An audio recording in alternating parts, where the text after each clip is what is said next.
The Little Bread That Grew Warm. In a small board house on a quiet lane in St. Mary lived a little boy named Dario. Easter morning always felt different in that house. Not loud, not busy, just warm. The breeze came in soft through the louver windows, carrying the smell of something sweet from the kitchen. Dario stretched and smiled. Granny baking, he whispered to himself. He padded softly down the hallway and peeked inside. But this morning, something was off.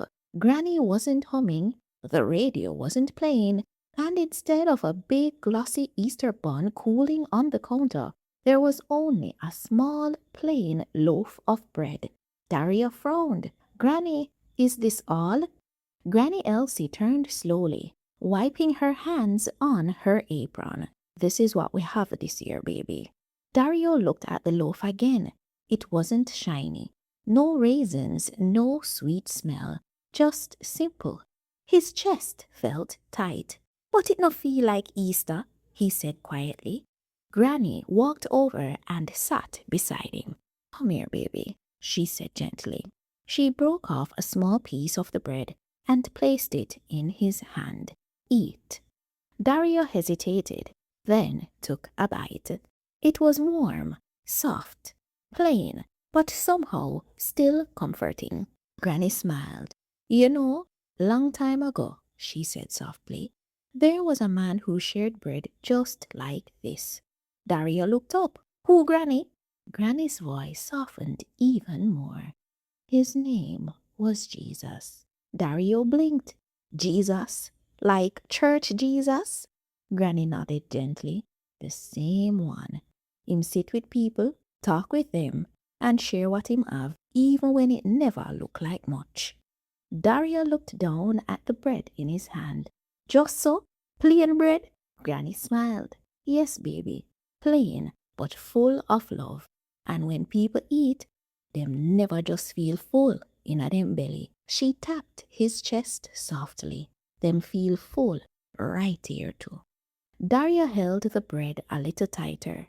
It didn't seem so plain anymore. Easter not just about what's sweet, Granny continued. It's also about what's warm. She rested her hand over his. Love makes simple things turn into something more. Just then, there was a knock at the gate. Dario peeked outside. It was Miss Pearl from next door, holding her side, looking tired. Morning, Miss Elsie. Me never get to bake nothing this year. Granny stood up without a word. She took the loaf, broke it in half, then in quarters. Dario's eyes widened. But Granny, that's all we have. Granny only smiled. Watch now. She handed a piece to Miss Pearl, then called over two children passing by the gate. Come now, Easter morning, come share something warm. Piece by piece, the bread was shared, until all that remained was one last small piece in Dario's hand. He looked at it, then at the others, smiling, eating, laughing softly in the yard. And slowly he broke his piece in two and handed half to a little girl standing quietly by the gate. Their fingers brushed. She smiled. And just like that, something shifted. The yard didn't feel empty anymore. It felt full. Full of laughter, full of light, full of something Dario couldn't quite name, but he could feel it. He turned to Granny. Granny! She raised an eyebrow. Dario smiled. It feel like Easter now. Granny chuckled softly. Yes, baby.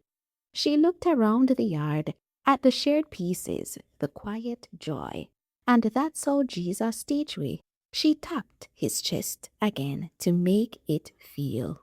And from that day on, Dario never measured Easter by how sweet the bun was, but by how warm the morning felt.